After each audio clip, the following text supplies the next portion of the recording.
the way I look at properties is a lot different than the way most real estate investors will look at properties. I look at properties specifically very close to the colleges, pretty large square footage. There's plenty of those, as long as it's 1,500 square foot or more, typically I can get to 5 or 6 bedrooms. And I look for generally pretty good condition properties. Welcome, millionaires and future millionaires. You're listening to the Millionaires Unveiled podcast, a show where you'll hear the stories and interviews of everyday millionaires. We'll unveil their decisions, their strategies, and their portfolio allocation. Now to your host, Jace Mattinson. Welcome back to another episode of the Millionaires Unveiled podcast. This is episode number 407. This is the podcast where we take a deep dive into the journeys, secrets, and strategies of self-made millionaires. In each episode, we sit down with regular people turned millionaires to uncover the real stories behind their wealth building. Whether you're looking for inspiration, practical advice, or the untold lessons from those who've made it, you're in the right place. Tune in and discover what it really takes to build lasting wealth and change your life. Let's get started. Awesome. As always, if you'd like to be on the show, send us an email, millionairesunveiled@gmail.com. We're always looking for new, great guests who are willing to share their stories, share their net worth, dive into the details, asset allocation, get into the story, the ones that are living right next door to you, maybe your friend, maybe somebody that you don't even know is a millionaire. We know there's tens of thousands of them, hundreds of thousands of millions of them out there.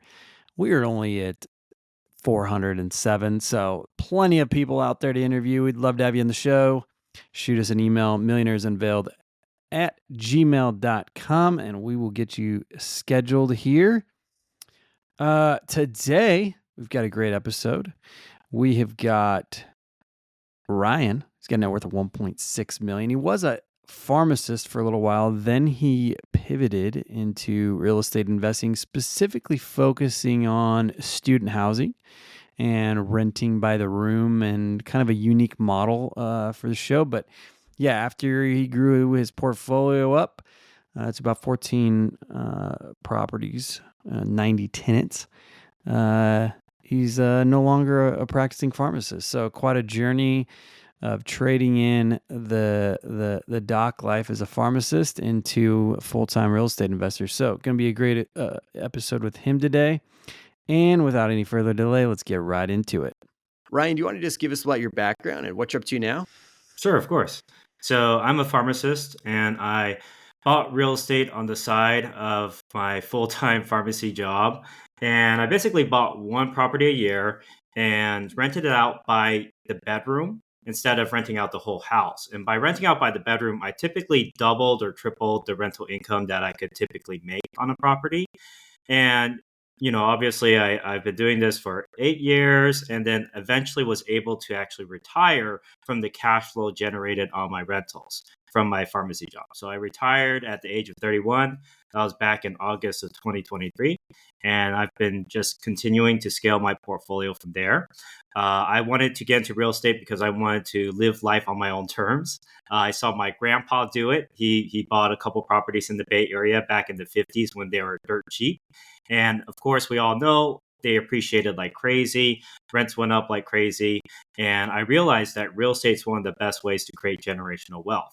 So that's why, as soon as I got started as a pharmacist, I started just saving up as much as I could to buy that very first property, and then continue to do the same thing for the second, third, fourth property. I just tried to conserve as much capital as possible and was able to reinvest the cash flow. And eventually it just kind of skyrocketed. Awesome. And I can't wait to get into all the details of this. But before we do, what's your net worth today? It was about 1.6 million or something like this. Yeah. Nice. And how is the 1.6 broken up? So I have 14 student rentals and one property that I'm flipping. So most of my net worth is in that. I do have, I would say, like $100,000 in stocks and bonds through the Roth IRA, 401k, that type of stuff. But I have another like 50,000 in cash. But most of the money is in the real estate or as HELOCs, home equity lines of credit that I can take and draw from. if I wanted to. Awesome. So let's get into kind of how you started this first deal. Walk us back. How old are you? Where did you get the cabin? Walk us through what that first deal looked like. What the economics of it. Right. So I started out as a pharmacist when I was 23. And I think it took about 1 year to just really save up as much as I could to buy the first one. The first one I bought was in Stockton, California, near my alma mater college. I bought right next to the pharmacy school where I went to pharmacy school. And basically, I copied what my friend did. In college, my friend basically bought a house. His aunt actually helped him purchase a property, and he lived for free and rented out the other rooms to his college buddies. And not only that, he was also able to make some cash flow on top of that. So I wanted to do the same thing. I was like, why not? And from there, I just bought my first one.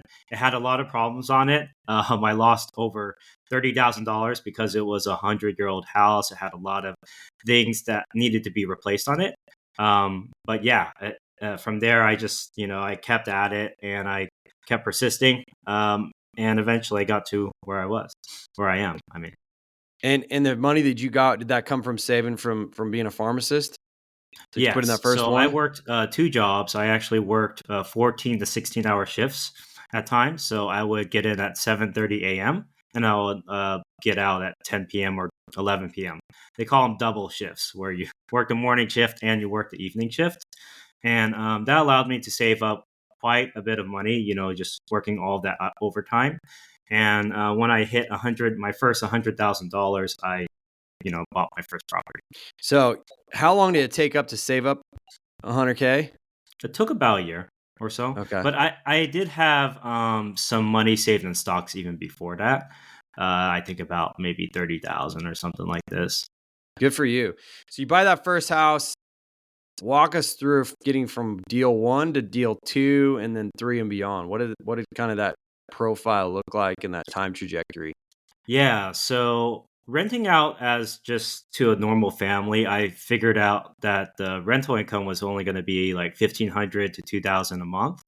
But I found out like if I were able to get the houses to like 6 bedrooms, I could rent out by the bedroom for $600 to $700 per month per bedroom. So like a 6 bedroom house could rent out for $4,200 per month. And so at the beginning, I had a hard time, getting started. I had some vacancies and I didn't know how to market. But over time, I slowly learned how to market better. I learned how to find high quality tenants. I learned how to basically put systems and processes in place to really be able to scale to multiple properties. So it took me, I bought one property a year. So it took me about 5 or 6 years before I was able to essentially replace my pharmacist income with the rental income for my properties. And then from there, I sold my very first property and used it to buy multiple properties throughout the US. So I started in Stockton, California. I bought my first 5 there. Then I bought one in Sac. And then I bought one in Alabama and 8 in Ohio. Okay, so you started spanning geographically a little bit a couple years after. Right. Yeah, exactly. It wasn't until year 6 where I sold the first one and really started investing out of state as well. I gained a ton of appreciation in California because California the housing markets are crazy here. And then, from there, I was able to leverage all that equity to buy a bunch of out of state rentals that had very high cash flow. So typically, for example, my first property that I bought out of state, it was a $211,000 property. I put 20% down, so about $43,000. And then, and the seller actually paid for a lot of the closing costs as well. And then I was able to rent it out for $3,750 a month. So the mortgage payment was $1,190 a month, meaning the cash flow was $2,500 a month. Wow. Minus, miscellaneous expenses and stuff, of course. But yeah, even after that, still $2,200, $2,300 per month on a $200,000 property. And that was a student rental, you said? Mm-hmm. Yeah, that was my first. Essentially rented out of state. Rent by the bedroom versus rent the whole thing to one tenant, essentially. Exactly. Yeah. Awesome. Mm-hmm. So I'm curious, as you're kind of going on this journey, you mentioned on that property, you put down 20%. Have all of them essentially been like that, where you put down 20% down payment, or what's been the strategy as it relates to using leverage? So the second property that I bought, I didn't have enough money to put a 20% down payment. I ended up putting a 10% down payment because I was, it was early in the game, right? You just don't have as much capital. So I put 10% down payment. I bought it as a second home where you basically have to live in it for 14 days of the year or longer. And then, the rest of them were 20% down after that. And when you were searching for these properties, I mean, how are you finding them? Usually, honestly, I look on Zillow every single day, and anything that pops up, I put an offer that meets the criteria, of course, being very close to the campus, being a pretty good amount of square footage, so I can get up to 6 bedrooms in there, and having enough bathrooms for the students. I will put an offer on typically within a day or two, and that's how I've been able to essentially snatch up a lot of deals before any other offers were put on these properties. So I just scour Zillow every day. But I did have a few properties I bought off market, and I just met a really good realtor who had really good connections in the area. He does his own direct mail campaigns and all that. So he was able to give me a couple that were kind of off market, but very close to college. Is he the only realtor that you've used on any of these? So I have a realtor for every market, for sure. So like for Sacramento, I have somebody for Sac, one for Stockton, one for Ohio, one for Alabama, etc. And is that something that you typically try to source before you go into a market? Yeah, I would say I still look for deals first, and then once I find one that makes a lot of sense, I contact a local realtor and I kind of start vetting some realtors to put an offer on the property. Yeah, typically that's kind of how it works out. I'll interview them. I contact them, and the person who gets back to me within 24 hours, those are the people I interview. And if I like them, I'll go with them. So at this point, I mean, real estate, we've had this increase of, I guess, when was your last deal? I'm curious to know that. When was the last deal you did? What year? Yeah, 20. I think it was like February of 2024. So just last year. And that was in a pretty high rate environment, correct? Oh yeah, I think the rate on that was like 8.6 or something. Wow. Yeah, I did a DSCR loan though, so that's why it was a little bit higher. So Once you talk to hit us. 10 properties, you can't use conventional financing. You should know what that is. That's the best kind of notification. That's the sound of another sale on Shopify. And the moment another business dream reality comes true. Shopify is the e-commerce platform revolutionizing millions of businesses worldwide. In fact, I use it for several businesses that I have and my wife has. We love Shopify. Shopify simplifies selling online, and you can focus successfully growing your business. Shopify covers every sales channel from in-person POS system to all-in-one e-commerce, and it even lets you sell across social media marketplaces like TikTok, Facebook, and Instagram. Packed with industry-leading tools ready to ignite your growth, Shopify gives you the comfort of your business and your brand without having to learn new skills or design new code. And thanks to 24/7 help and an extensive business course library, Shopify is there to help you have success every step of the way. Sign up for a $1 per month trial period at shopify.com/unveiled lowercase. Go to shopify.com/unveiled to take your business to the next level. Once again, that's shopify.com/unveiled. And thanks again to Shopify for sponsoring today's episode. Yeah, talk to us about that a little bit, because I don't know that we've really gotten into that in the show very much. Sure, yeah. So DSCR loan is kind of like a little bit of a hybrid loan between residential and commercial. It's kind of like residential in that you can still do a 30-year fixed rate. So it's not variable rate or anything like that. It's a fixed rate still.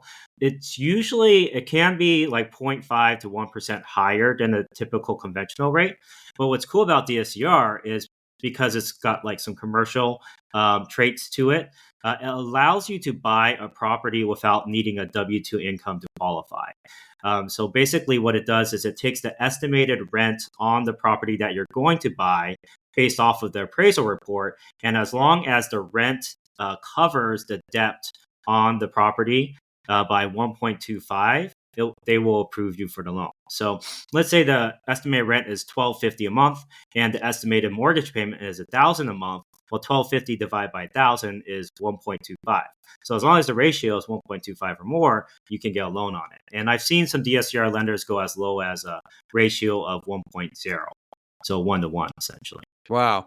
So at this point, I mean, how do you think about where the market is today? Do you still feel like there's plenty of deals out there? You just got to sift through it all to kind of find, through the noise and whatnot, or how are you thinking about the Yeah, market so today? it's interesting. I've bought some deals that were sitting on the market for like 90 days or over 90 days.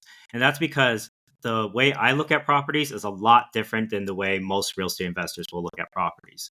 I look at properties specifically very close to the colleges, pretty large square footage. There's plenty of those, as long as it's 1,500 square foot or more, typically I can get to 5 or 6 bedrooms. And I look for generally pretty good condition properties. Now, how most people will look at a property, they'll say, oh, this thing's going to only make, 2,000, 2,500 per month in rental income. But when I look at a property, it's more like, 3,750 to 4,200. My highest rental income for a property is 6,500 per month.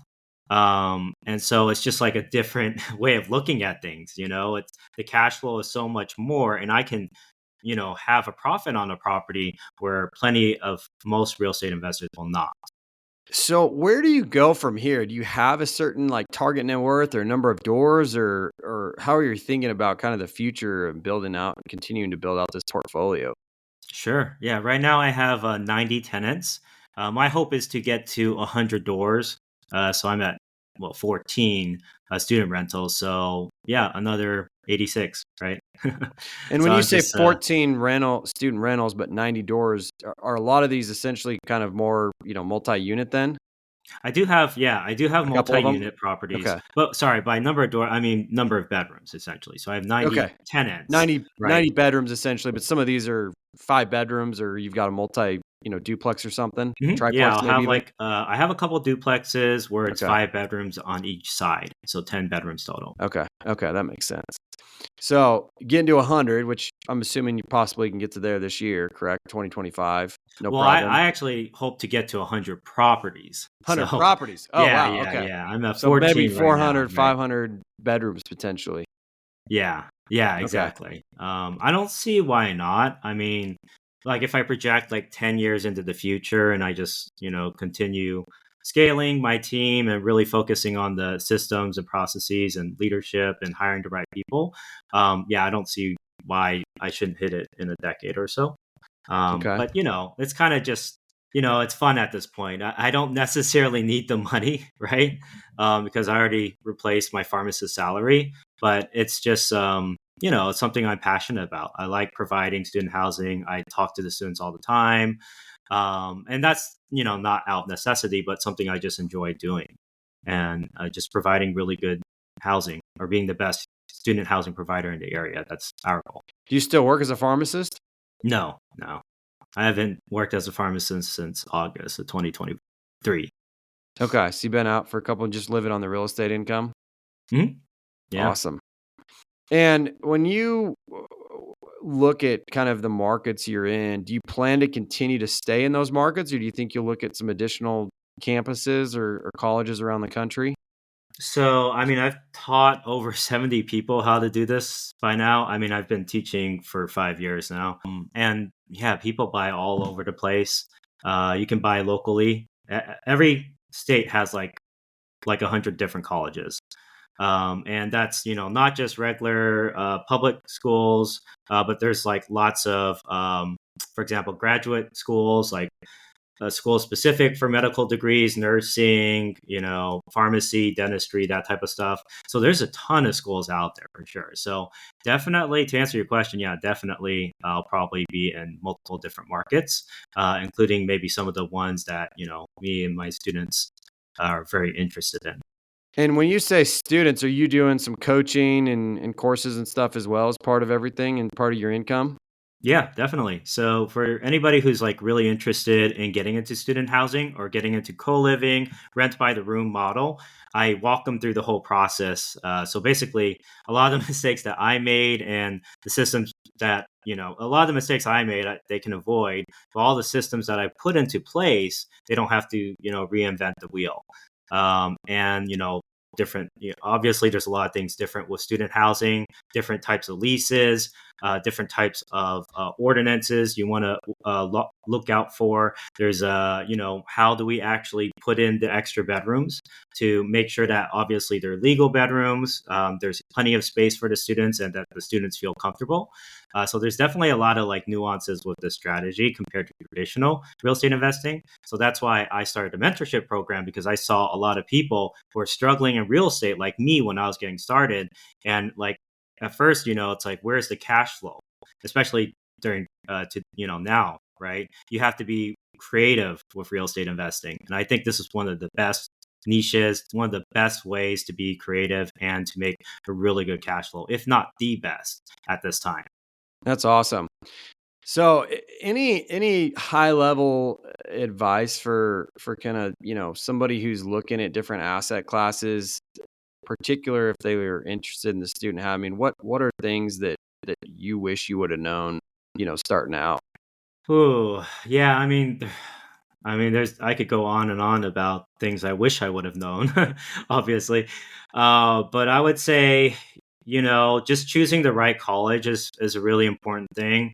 There's obviously colleges that are more like party type colleges, and there's colleges that are more like Ivy League, and they have a lot of graduate programs available. And typically I go for those, the ones that have like a medical program, nursing, pharmacy, dentistry, law degree, engineering. Those are the degrees where people have to pretty much study year round, and they're very serious about their studies, because to get that doctorate degree, it's going to take a lot of work and a lot of studying. So those are honestly some of the best types of tenants I've had. And I usually get a lot of medical interns and residents and medical fellows as well. So trying to be near a top college or a top hospital to get those healthcare workers. That's kind of like what I target and what I would recommend for people getting started. How often do you visit your properties that are out of state? Honestly, it's kind of fun to I like traveling a lot, so I make it a point to try to travel to Ohio once a year. I haven't ever been to Alabama, but I do travel to Ohio once a year. And it's not out of necessity, because everything can be done through Zoom or phone call. But I do, enjoy actually visiting the properties and, touring the city and everything like that. So, yeah, I still visit. Good for you. You know what's been a game changer for how I watch basketball lately? Prize Picks. I've been making daily fantasy lineups every night during the playoffs, and it's wild how much more fun it makes the games. It takes less than 30 seconds to create a lineup. I just pick a couple players, decide whether they'll do more or less than the projected stats, and that's it. This week I've got Luka Doncic for more than 28 points and Tatum for more than 8 rebounds. We'll see if they come through for me. The Taco Tuesday discounts are a cheat code. Last week they dropped Jokic's projection by 20%. And now every lineup you make enters the Takes Two ticket sweepstakes, where you can end up sitting on the actual basketball championship game. Yeah, I'm in. They've also added the chance to win up to 2,000 times your cash. And if your lineup isn't perfect, Flex Play still lets you double your money. It's the most fun I've had watching the playoffs in years. Download the app and use code Millionaire to get $50 instantly after you play for your first $5 lineup. That's code Millionaire to get $50 instantly after you play for your first $5 lineup. Prize Picks, run your game. And thanks again to Prize Picks for supporting today's episode. So let's wrap up with some rapid fire questions. What's the most expensive pair of shoes or pants you've purchased? Honestly, just technically an Air Jordan, I would say. And then as far as pants, probably Hollister. I'm not really big into fancy pants or anything. How much were the Jordans? A couple hundred. All right. Yeah. What about the most expensive meal out? Yeah, I've definitely spent a good amount of money on meals. I would say maybe somewhere between 1,200 or 1,500. I like Michelin 3 restaurants. So Yeah.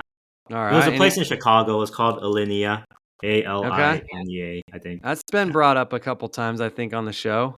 Oh, really? Yeah, Okay. yeah. That's Yeah, a yeah. it's a favorite amongst millionaires, it Yeah, seems like. yeah, yeah. It's up there in terms of pricing. Okay. What about the most expensive trip or vacation or experience? I mean, I've been to Japan 3 times. Yeah, 3 times. Um, I mean, that's generally more expensive. It just depends on what you splurge on, right? If you're eating Wagyu every night, then it could definitely be more expensive. Yeah, but I really enjoy Japanese culture because they have this thing called Kaizen, right? Which is like excellence. And everything they do is, really up to a high standard. They really spend a lot of time perfecting their craft, whatever their craft is. So it's anything from samurai swords to knives to food. Everything's just like a different level there. So that's why I love visiting Japan. Awesome. Any places on your bucket list? You said you like traveling. Where are you looking forward to going still? Um, let's see. I still have like Cambodia on the list. Bora Bora, tropical locations, Bali. So those are still on the list for me. But I've definitely been around to through Europe, and a lot of the Asian countries. Awesome. What is the how did you make your first buck? I was a tutor. I was a math tutor working for this place called Mathnasium, and I've been tutoring ever since. Honestly, I've tutored throughout high school, throughout college, even now. I teach others how to do real estate, so it's been awesome. It's kind of like a passion of mine. I really like mentoring people. Do you remember I how feel much like you it's a good made? way to give back. Do you remember how much you made on your first one? I think it was like $9 an hour. Okay. In California, I think that was probably the minimum wage back then. All right. All right. Yeah. What's something you've spent way too much money on but you don't regret? I got this umbrella from Passotti. It's called Passotti. It's an Italian brand umbrella. They make really nice umbrellas. It's like $300 per umbrella. What makes that umbrella so special? You gotta buy it to understand, man. It's it's got a nice pop to it. And it's very sturdy. It's very durable. It'll last forever. All right. All right. Yeah. Um, what's a closely held belief that you once had that you recently changed your mind on? Oh yeah, that one's a good question. I think what there's these quotes around basically ready, fire, aim. I generally believe that quote is true, but sometimes when you get into something, like I got into a flip project, right, and I made a lot of mistakes and I lost money on it, and sometimes you have to realize where you're coming from, like where you're starting, and make sure you have a beginner's mindset. And ideally, hire a mentor for something that you've never done before, because they can save you a lot of money for sure. And I would say just not getting overconfident, um, and just realizing how naive you might be when Okay, getting into something new. That is, sorry. what's your favorite thing to spend money on? Food, I would say. Yeah, I mean, I spend a lot of money on food and jujitsu classes, I guess. I go to jujitsu like 7 times a week, so, or 5 to 7 times a week. And have you always spent kind of some of that discretionary money on food? Is that restaurants or is that just extra expensive groceries or all the above? Mainly restaurants. Yeah, yeah, I do like trying out all the Michelin restaurants in an area, and just like traveling. Whenever I travel, I mainly travel for the food. It's only to say, but yeah, that's one of the biggest reasons for sure. All 'Cause I right. like, What's the most expensive car you've got? I mean, I just have a Camry. It's the XSE, 2023, I think it is. So I think that was like maybe 45,000 or something with all the trims and all that. Okay. Yeah. Any purchases out there of any luxury items that you're looking forward to making one day? My dad had the C8 Corvette right when it came out. That was really nice. The mid-engine one. yeah, I think someday I'll probably grab that one. Drove in it plenty of times, and yeah, definitely, I love it. I love the handling of it a lot more. But yeah, like I'm not a big fan of like fancy toys or anything like that. It's just I like that one because it is technically pretty cost efficient compared to other luxury vehicles, and it's very good handling, and it feels nice driving it. Awesome. Any last words of advice for anybody who's starting out on their journey? Yeah, I would just say buy as soon as you can. I mean, I know a lot of people say that, but it really is true. Every single year you wait, it's kind of like pushing back the timeline. And real estate is a time game. You get wealthy after about 8 years, right? 5 to 8 years, I would say. But that's only if you start now. Like every year you wait, you're pushing it back, right? Because when you buy that first one, it's going to take a lot of your capital. So you're going to have to save up again for the second one. But as soon as you buy like 2 or 3 properties, you can start reinvesting the cash flow. At least if you're, doing a model that has high cash flow, like Airbnb or student housing. And then that allows you to really compound and grow faster. The other thing is, over the course of a few years, you will develop, you will have equity in the property because of the appreciation. So let's say like California, for example, appreciates 7% per year. After 3 years, that appreciates 21%. So that means because I put a 20% down on it, I basically doubled my money. Right, because I put 20% down. It went up 21% in 3 years. So every 3 years, I basically double my investment, and so that allows me to basically every couple years double the amount of houses I buy because I can take out equity from that property through a cash out refi or a HELOC, and then use that money to buy another property. If that makes sense. Do you plan on appreciation when you underwrite deals No, not at all. No, I underwrite just solely for cash on flow? cash flow and what condition it's in, and what are the major things that need to be replaced. What are the big ticket items that might need to be replaced in a couple years? Things like the HVAC, the roof, the electricals, the plumbing, the sewage line, etc. Do you have a target IRR or ROI that you're looking for?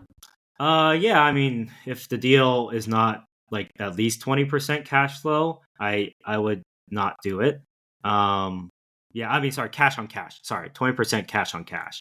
It just wouldn't make sense, right? At least for what I do in my student housing. Awesome. That's Ryan with a net worth of $1.6 million. Thanks for the show today. All right, appreciate it. Thanks for having me on, Jace.